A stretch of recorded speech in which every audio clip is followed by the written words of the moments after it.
I'm a 32-year-old man, and I'm getting married to my longtime girlfriend soon. What should be one of the happiest moments of my life has turned into a heartbreaking ordeal because of a deepening rift in my family. To give you some background, I'm my parents' biological son, and when I was 12, they adopted two boys who were biological siblings, Jack, who was 8, and Liam, who was 5. From the very beginning, it was clear that things were going to be tough. Jack came with severe behavioral issues due to some intense trauma. I'll spare the details, but it was significant. I tried my hardest to be understanding, but living with him was nothing short of exhausting. His outbursts were constant, and I often felt like I was walking on eggshells, terrified of setting him off. As we grew older, I continued to try to be there for Jack, despite everything. A few years ago, Jack fell into a devastating drug addiction.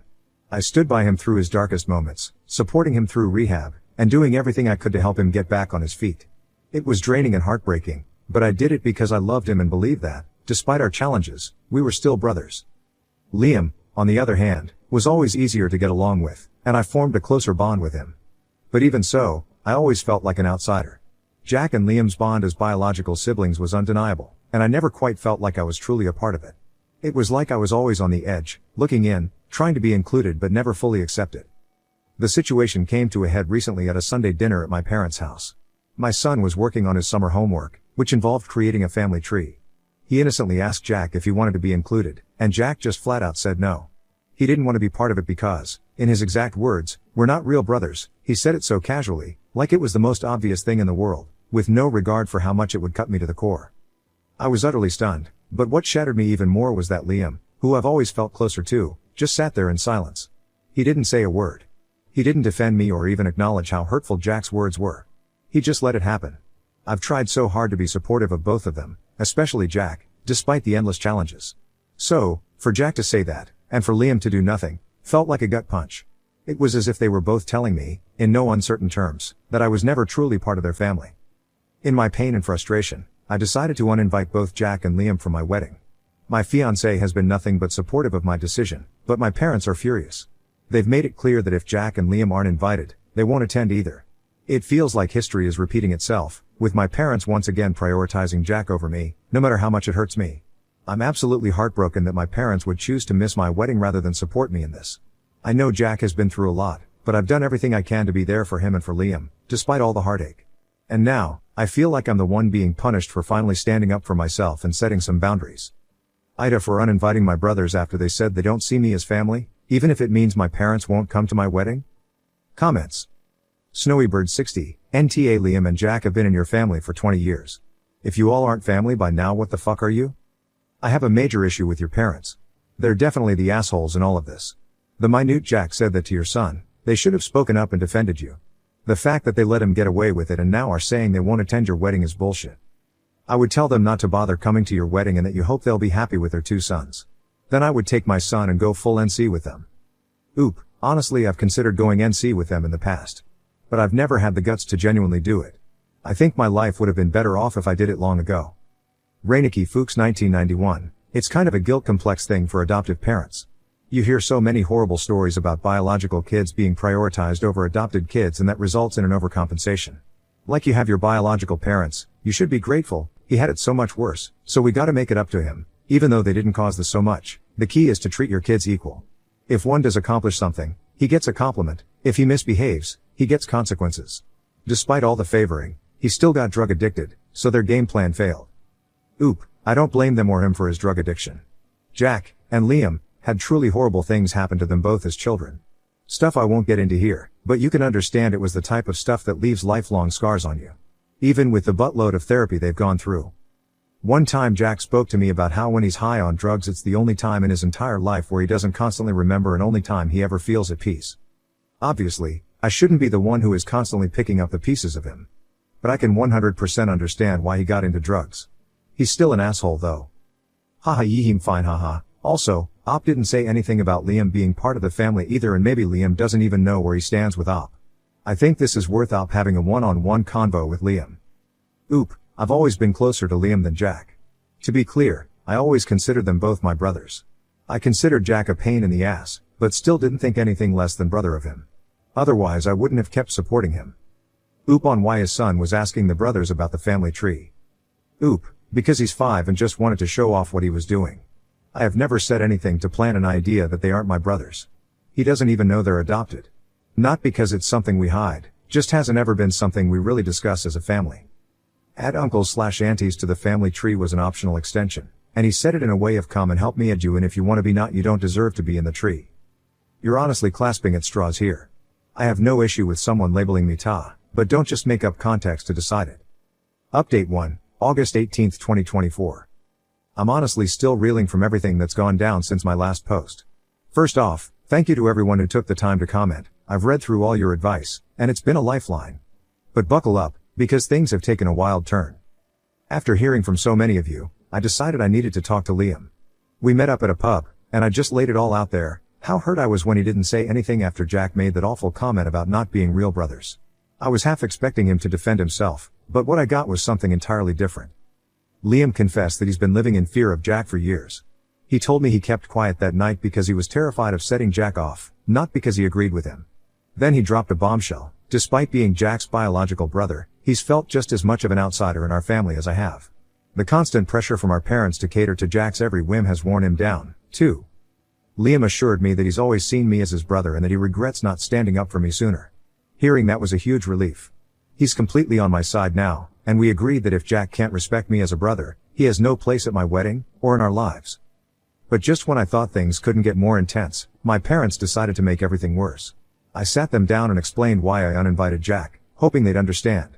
Instead, they threw down an ultimatum. If Jack isn't invited, they're not coming to my wedding. No room for discussion, no empathy, just flat-out refusal. I was gutted. After all these years of putting Jack's needs above mine, this is how they repay me? I couldn't hold back anymore. I let out all the anger and frustration I've been bottling up for years. I told them how I've always been the one sacrificing, how they've always prioritized Jack, and that I was done being treated like I don't matter. I made it clear that if they choose not to come to my wedding, they're making their choice, and I'll make mine. With that, I walked out, leaving them to stew in their own decisions. Out of nowhere, Jack started bombarding me with the nastiest, most hurtful texts I've ever received.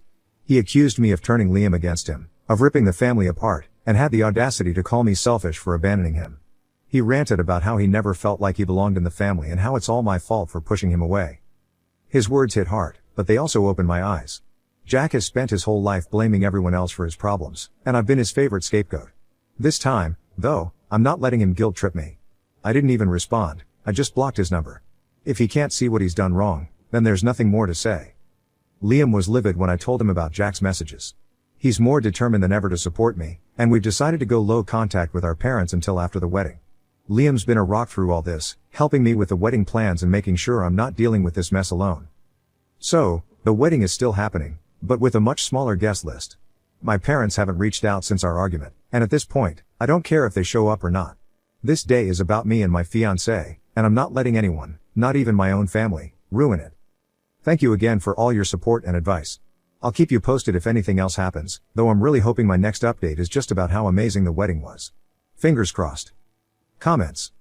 RocketM69_. Make sure you have security to keep Jack from crashing the wedding.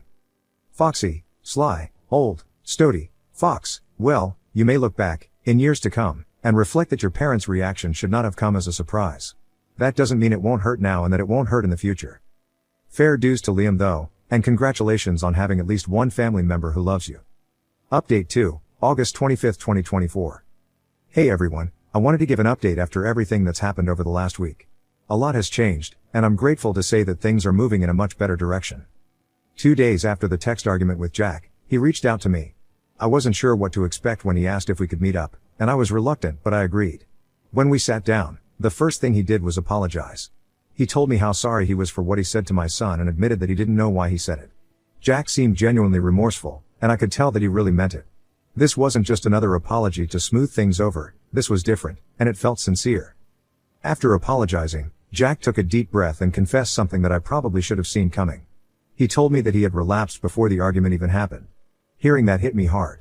It explained so much about his behavior in the weeks leading up to that moment, the irritability, the distance, the way he was withdrawing from everyone. I realized that I had missed all the signs. I'm not proud to admit it, but I was so caught up in my frustrations with Jack's behaviors and my wedding that I didn't stop to think that something deeper might be going on. Jack's confession wasn't just about the relapse, it was about taking responsibility in a way he's never done before. He went on to tell me that after realizing the damage he'd caused, He had made the decision to check himself into treatment. This might sound like a typical step, but for Jack, it was monumental. In the past, Jack's only gone into treatment because he was either sectioned by social services and forced into it, or because my parents threatened to kick him out if he didn't get help. But this time, he made the decision on his own. That was something he'd never done before, and it showed me that he was serious about wanting to change. He told me that he is doing this because the prospects of losing me, his brother, was too much and he couldn't handle it. He wants to take this seriously because he wants to show me he can do it. He told me he sees me as his family, and he feels so guilty for making me feel like I wasn't his family. Jack has also agreed to start taking medication to help calm his nerves, something he would never do before. It's now been about 5/6 days since Jack checked himself in for treatment, and I've been visiting him regularly. At first, I went alone because I wasn't sure how my son would feel about seeing Jack so soon after everything that happened. But after a few visits, I felt it was important for my son to see that Jack was making an effort to make things right. So, I brought him along, and Jack took the opportunity to apologize to him directly. It was a really emotional moment for me as a parent. My son is still young and doesn't fully understand everything that's been going on, but he could see that Jack was sorry, and that seemed to make a difference to him. They even spent some time together, just talking and playing, and it felt like a big step forward for all of us. Throughout all of this, my brother Liam has been incredibly supportive. We've talked a lot about Jack, and it's clear that Liam wants to see him succeed just as much as I do. We both know how much Jack's trauma has affected him, and while it doesn't excuse his behavior, it does help us understand why he struggled so much. Having Liam by my side through all of this has made me feel a lot less alone. Reflecting on everything, I've come to realize that I need to take responsibility for my part in how things escalated. In the weeks leading up to the argument, Jack had been doing things that really got under my skin. Instead of addressing it calmly, I let my frustration build until I finally snapped. Looking back, I can see that his behaviors were likely tied to his relapse, and I should have seen that sooner. I feel guilty for not recognizing the signs and for reacting the way I did, but I'm trying to focus on what I can do to support Jack now that he's taking his recovery seriously. When I wrote my first 2 posts, I was in a place of deep frustration with Jack, and though nothing I said was incorrect or a lie, I definitely painted a picture of Jack's most negative moments without everything else. I want to remind everyone about Jack's trauma. Jack was a victim of severe abuse by his biological family, including extensive CSA, Liam also, but Jack's was a lot more intense.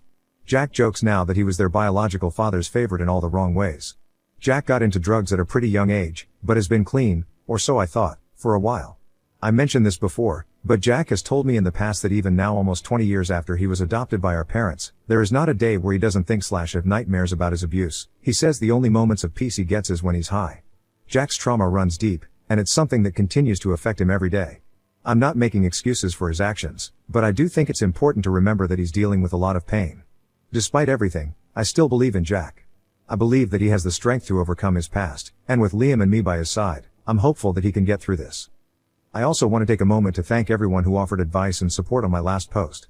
Your words helped me see things from a different perspective and gave me the push I needed to approach this situation with more compassion. There's still a long road ahead, but I'm optimistic that we're on the right path now. For now, things are looking up. Jack is taking his treatment seriously, and our family is slowly healing. We're taking things one day at a time, and I'm committed to supporting Jack as long as he's committed to helping himself. Thank you all again for your support. Your advice has been invaluable during this difficult time. Now on to the next story. Story 2. Caught my wife cheating and showed the video to our kids. I also sent it to her sick mom and her boss. Hello, everyone. I'll try to keep this post short. My wife, 32F, cheated on me, 35M. She and I have been married since she was 22 and I thought our marriage was perfect. We have 2 children, both boys, 7 and 6 years old. I had my suspicions because she started coming to our house 40 minutes late after work. This lasted for 3 weeks until I decided to find out what was going on. I hired a private investigator who got photos and videos of her with her lover, her coworker, so I decided to take revenge. I sent those videos to her mother, who has a terminal illness. I don't want her to die thinking that her daughter is an angel. Send those videos to her friends, to my family, to her boss, since at her work they have a strict rule of no relations between workers and the lover's wife. My kids were at my parents' house before that happened, and she was working. I asked my boss for a few days off. That's why I was able to do all this during work hours. Then I showed the video to my kids of her mom with her lover and I told them that because of her we were going to get divorced. Of course they didn't take it well. They cried, hugged me, etc. I will take them to a psychologist after I divorce my wife. We live in a at-fault state, so the fact that I have proof of her infidelity will help me in the divorce. I will admit it, I was not the perfect husband, but I never ever did anything wrong for her to cheat on me. Why did she do it? I don't know, and at the moment I don't care. After all this, my older brother approached me, and he and I spoke privately. He told me that I was an asshole to my children. He understands my desire for revenge, but that I traumatized them by showing him those videos and talking to them like that about their mother. I told him that it was my wife's fault, not mine, but he told me he understands me, but he thinks that I should have waited a little before telling them. We argued for about 30 minutes. My brother told me again that I was an asshole. He is my brother and he loves me, but he thinks I was cruel to the children. That happened 3 days ago, and I haven't been able to stop thinking about it. So, Ida? If you're wondering, my wife has tried to contact me and talk to me and the kids, but they don't want to see her and neither do I. From what I know, she is staying at her sister's house. Edit. I forgot to say that the reason I told my children that and showed them the video is because I didn't want their mother to try to blame me for the divorce. In my head I had to show them the proof that I wasn't the bad guy, and that is why I showed them the video. Comment. GBHNN_, you showed a 6 and 7-year-old a video of their mother with another man? You're a creepy weirdo and Uda. Update, August 15, 2024. Several people asked me for an update on private, so I will give it. I will try to keep it short. Also, many of you think that my story is false because it is not original. Truth be told, that made me laugh. What? You expect me to say that a unicorn came down from the sun? Believe me or not, it's your problem. I won't get on me knees so that you believe me. Basically, my wife cheated on me, I got proof, and I showed that proof to my kids so that they knew I was not the bad guy in our divorce, at least on my mind. That's the short version. A few days after posting, my wife asked me to meet her in public. I knew that sooner or later I had to talk to her, so I went there, a park. The conversation lasted about 2 hours, but these are the most important things. She told me that, because I sent the proof of her cheating to her mother, who has a terminal illness, her mother was devastated and disappointed with her. I told her it was her fault, not mine. She told me that her ex-lover's wife lost the baby. I forgot to say that his wife was pregnant. Because of the proof I sent to her of her husband cheating with my wife, I told her that it was his fault, not mine. She told me what many of you said, that she could press charges against me for sharing those videos with others. The videos of her cheating, that I could lose custody of my children. Yes, biologically they are mine. I did something that I am not proud of. I emotionally manipulated her. I cried, because although it may not seem like it, all of this really left me emotionally shaken. I cried. I told her it was her fault and that I felt cornered. She cried. We cried for about 20 minutes until we were able to calm down. We talked and came to an agreement. She will keep the house and I will move out. She will have custody of the children, but I have the right to visit them as much as I want, whenever I want. She didn't lose her job because apparently her dad is friends with her boss. I know that legally this is wrong, but all things considered, this ended well for me. I won't shake things more. I don't know if her ex-lover keep the job or no, and honestly, I don't care now. I am currently helping my wife rebuild her relationship with our children. Little by little, they promised that they would try for me, and I decided to take them to a psychologist now so that the divorce will be less heavy on them. So yeah, that is the update. Is this original enough for you all? Lol. Comments. Moto, Kenji 25. I'm guessing her attorney advised her that what he did was illegal. So in lieu of not reporting it to authorities and not having it come up in court, he just gave in. Oop. When I was a child, my father taught my brothers and me that if someone treats us badly, we should treat them much worse, so that they would regret the day they met us. That's what I did. Maybe I went too far with my children, but for the rest I feel like I did nothing wrong. Obviously I am happy that in the end things will go well for me in the divorce. Oop on why he was showing the video to his children. Oop, in my eyes, I didn't do it to hurt my wife. I did it so that they could see with their own eyes that she was the bad one and responsible for our divorce, not me.